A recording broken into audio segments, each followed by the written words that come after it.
Bonjour. Bonjour. Bonjour. Je suis assistante mise en scène.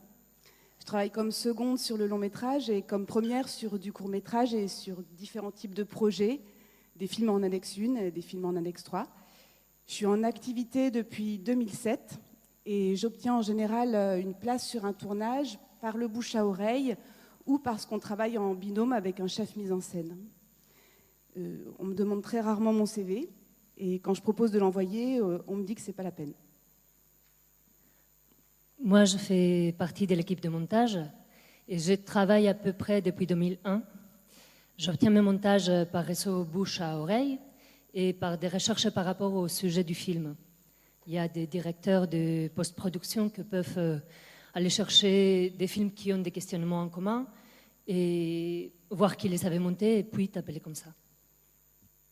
Moi, je travaille en équipe image, donc comme chef opératrice ou assistante caméra depuis 2010. Je travaille comme intermittente du spectacle, donc c'est des dits d'usage, donc des contrats courts qui vont de un jour à quelques semaines, 2 mois. Et donc ça fait quand même pas mal de contrats à obtenir par an.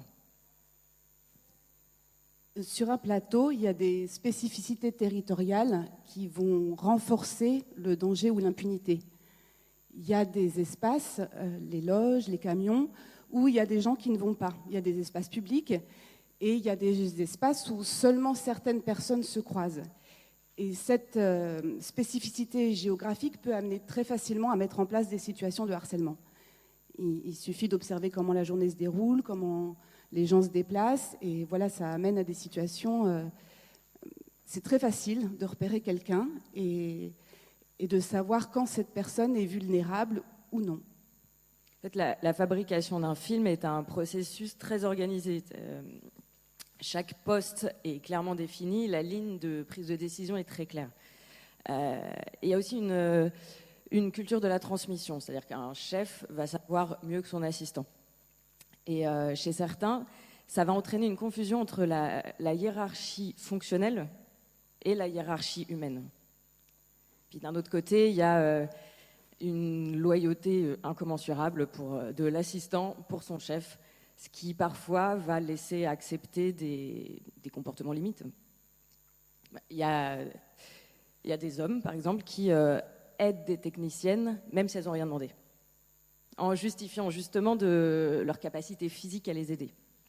Et malheureusement, parfois, ça va être l'occasion de créer un rapport de domination, ou en tout cas de tester la possibilité de créer ce rapport. En gros, ils vont aider quelqu'un qui n'a rien demandé. Ce faisant, ils vont l'empêcher, a priori, de faire son travail. Et là, ils vont voir tout de suite si cette personne est en capacité ou non de refuser cette aide. Et donc, potentiellement, en capacité ou non, de refuser une autre proposition. Sur le plateau, évidemment, il y a un engagement du corps. Il y a un engagement de la personne, tout simplement. Par exemple, quand on est derrière le retour vidéo, en général, il y a 6 chaises collées les unes contre les autres. Et voilà, c'est un espace qui amène à faire que nos genoux vont se toucher, nos corps vont se toucher. Voilà, on se croise dans les couloirs, on doit être silencieux. C'est l'été, il fait chaud, on tourne, on est peu habillé. C'est l'hiver, on est couvert. Voilà, il y a une proximité du corps. Et en même temps, moi, c'est ce que j'aime aussi. Tout ça, ça fait partie de la chorégraphie du plateau. Et moi, j'ai choisi un métier où je participe aussi avec mon corps. Mais ça aussi, ça peut amener à des situations compliquées, à des situations ambiguës. Et si quelqu'un est pris dans cet engrenage, c'est difficile pour quelqu'un qui subit quelque chose qu'il ou qu'elle n'a pas envie de subir, de s'échapper, de s'extraire de cette force. C'est un peu comme un paquebot qui est lancé. À la fois, c'est formidable parce que c'est porteur et en même temps, c'est difficile de dire stop. Ou même, physiquement, sur un tournage, on doit prévenir quand on quitte son poste. On doit dire je dois aller boire un café ou je dois aller aux toilettes, par exemple. Et de quelle manière est-ce qu'on peut quitter le plateau en disant je dois aller voir la production, je suis dans une situation à risque, je suis dans une situation où je me sens mal, je suis dans une situation où je subis quelque chose. Si tu es assistante, qu'il t'arrive de travailler sur de gros films, avec des monteurs garçons, je veux dire hommes, qui ont un peu tendance à prendre au défi parce qu'ils s'aiment bien. Alors ça oui, il faut se braquer un peu, parce que sinon tu es trop facilement exposé. Parce que déjà tu es enfermé toute la journée dans deux salles qui sont côte à côte, et parfois ça peut t'arriver de travailler le soir. Et bon, tiens, on n'a qu'à boire un apéro.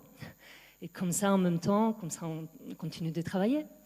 Et s'il t'arrive d'être en hiérarchie avec quelqu'un qui est un peu ambigu, donc là, il faut que tu te protèges, que tu mettes les bras en avant. Oui, et en dehors des tournages, il y a aussi tous les moments où en fait, on ne va pas être logé forcément chez nous. Ça peut être dans d'autres régions. Et là, ça va vraiment dépendre du type de production. Parfois, c'est super, on est hyper bien lotis, on est même consulté sur l'organisation des logements, etc. Et puis dans d'autres cas, par manque de préparation ou par manque de moyens, ça va être beaucoup plus flou, beaucoup plus cafouilleux. On peut se retrouver assise dans un Airbnb ou dans des hôtels. Et pour certains, une chambre d'hôtel, c'est pas un endroit où on dort seul. Il y a aussi cette injonction très bizarre qui est de passer du temps le soir avec toute l'équipe. Si on se met à l'écart le soir, on a un peu peur d'être exclu de l'équipe et du coup, souvent, on se sent un peu obligé de passer tout notre temps avec tout le monde. Et tout notre temps avec tout le monde, ça fait des moments de décompression, des fins de semaine. Peut y avoir de l'alcool aussi, de la fatigue. Et il y en a certains qui lâchent un peu l'animal, il faut le dire. C'est comme les fêtes de fin de tournage. À la base, c'est un moyen très chouette de se dire au revoir après des semaines de travail ensemble. Mais pour être honnête, il y a des moments, ça ressemble quand même plus à un débarquement de marins sur le port d'Amsterdam. Oui, on n'est pas informé sur les droits aux violences sexuelles et sexistes. Je ne les ai vus jamais nulle part. Non, quand on ne sait pas à qui parler, quand on ne sait pas qu'il faut parler, et qu'on reçoit l'information que parler, potentiellement, ça peut nous mettre en danger, là, c'est ce qu'on appelle la loi du silence. Je ne saurais pas qui contacter. Je pense qu'aujourd'hui, on regarde Instagram pour essayer de trouver des sœurs, parce qu'il y a beaucoup de comptes qui se sont ouverts pour libérer la parole. Et bon, on sait, plutôt qu'aller parler à quelqu'un, tu vas visiter Instagram et voir comment la parole s'est libérée et essayer de trouver du soutien. Parce que sinon, tu ne sais pas à qui parler. Tu ne sais pas. Normalement, oui, on dit qu'il faut se référer à la production et tout, mais on sait qu'il y a un tel enjeu d'argent là-dessus, et parfois c'est très serré que si tu parles, tu as l'impression de boycotter le film si tu le fais. Donc tu réfléchis. Pour moi qui suis technicienne en cinéma, je pense que c'est vraiment le réalisateur qui donne le là.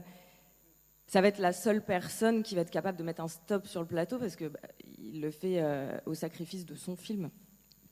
Mais ça relève de la production et des chefs de poste, mais surtout de la production, d'être présente sur le tournage et pas seulement pour les négociations salariales. Il faut aussi qu'elle soit présente pour rencontrer les gens. Il faut être en capacité de connaître tous les rouages de l'équipe et pas uniquement s'adresser aux chefs de poste. Si on connaît les gens, on est identifié et c'est possible d'instaurer un dialogue. Si on mélange les équipes, si on se parle, c'est beaucoup plus... c'est plus aisé pour une personne qui est dans une situation, je dirais une mauvaise situation, parce que je reste volontairement floue, parce que c'est très vaste, mais de pouvoir trouver un interlocuteur.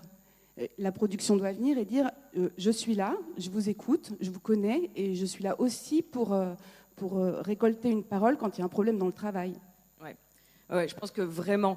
tant du côté des travailleurs, des techniciens et du côté des employeurs, il faut absolument qu'il y ait une meilleure information, que les gens soient plus informés et surtout plus formés. Et que il faut, au-delà des aspects juridiques, tous il faut qu'on réfléchisse à ce qui peut être fait entre le début de problème, le début du rapport qui est pas professionnel, et le drame. Parce qu'il y a un espace entre les deux. Et je pense qu'il faut vraiment qu'on arrête continuellement d'attendre d'en arriver au drame, d'attendre d'en arriver à un témoignage médiatique, l'horreur pour agir. C'est pas possible.